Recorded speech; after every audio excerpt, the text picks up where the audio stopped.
नाम अफीम हिंदुस्तानी है और आप नाउ नोएडा देख रहे हैं। दिल्ली में जैसे ही बीजेपी की सरकार बनने वाली है, यानी बीजेपी को बम्पर जीत मिली है, वैसे ही बीजेपी अब नया खेल करने के लिए मैदान में आ चुकी है। यानी अब यमुना की सफाई का प्रोसेस जो है वो शुरू हो चुका है। यमुना की सफाई करने के लिए यमुना के अंदर मशीनें जो है वो उतर चुकी हैं। नोएडा और गाजियाबाद से लगी इस यमुना को लेकर विपक्ष लगातार आम आदमी पार्टी को घेर रहा था।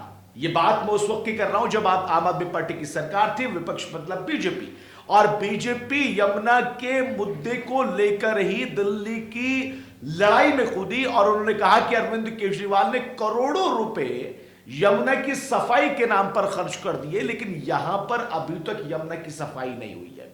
इस मुद्दे को लेकर देश के पीएम प्रधानमंत्री जब दिल्ली में जो है एक सभा को संबोधित कर रहे थे चुनाव प्रचार में, तब उन्होंने कहा था कि दिल्ली में बहने वाली यमुना की सफाई वो जरूर करवा देंगे। इस बात का वो वादा करके गए थे, जिसको लेकर अब जो है काम वो शुरू हो चुका है। मशीनें जो हैं वो यमुना के अंदर उतर चुकी हैं। हालांकि बड़े वक्त में, यानी बड़ा वक्त तो लगेगा, ज्यादा वक्त लगेगा इसकी सफाई करने के लिए, लेकिन शुरुआत तो हो चुकी है। दिल्ली के कालोनी कुंज के इलाके में ये मशीनें जो है यमुना में देखी गई और सफाई जो है यमुना की अब शुरू हो चुकी है।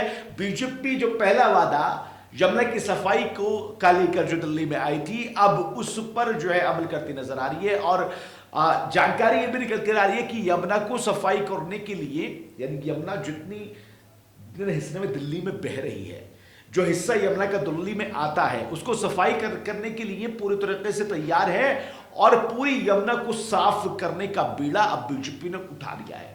दरअसल छठ पर यहां पर पूजा अर्चना होती है, स्नान होता है और बड़े पैमाने में यहां पर लोग आते हैं, श्रद्धालु आते हैं। और उसको पिछली बार भी देखा गया था कि जब यहां पर छठ पर्व था तो फिर झाग जो है वो यमुना के अंदर देखे गए थे, जिसको लेकर बीजेपी ने आम आदमी पार्टी पर निशाना साधा था।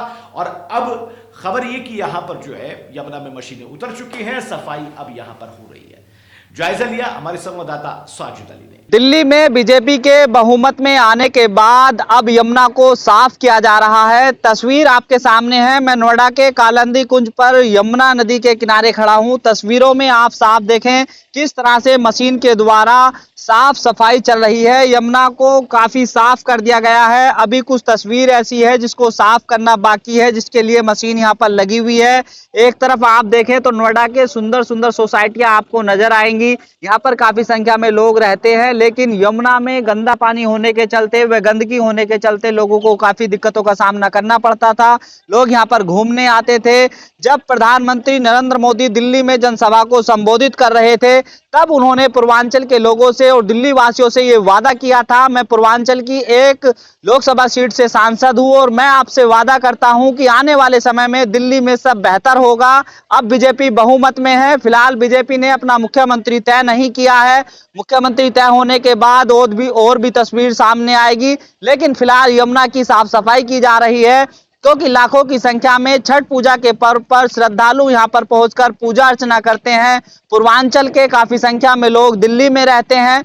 प्रधानमंत्री ने उनसे वादा किया था कि हम को लेकर हम गंभीर हैं और यमुना की साफ सफाई की जाएगी। अब साफ सफाई शुरू हो गई है। मशीनों के द्वारा यहां पर साफ सफाई कराई जा रही है। मुख्यमंत्री अभी तय नहीं हुआ है दिल्ली का। जब दिल्ली का मुख्यमंत्री तय हो जाएगा तो और किस तरह से तस्वीर बदलेगी, ये देखने वाली बड़ी बात होगी। लेकिन एक बात और है कि अब यमुना को और साफ दिखने में कितना समय लगेगा, लोग यहाँ पर पहुंचकर कब सेल्फी लेंगे, ये भी एक बड़ी बात रहेगी। नोएडा से नव नोएडा के लिए मैं साजिद अली।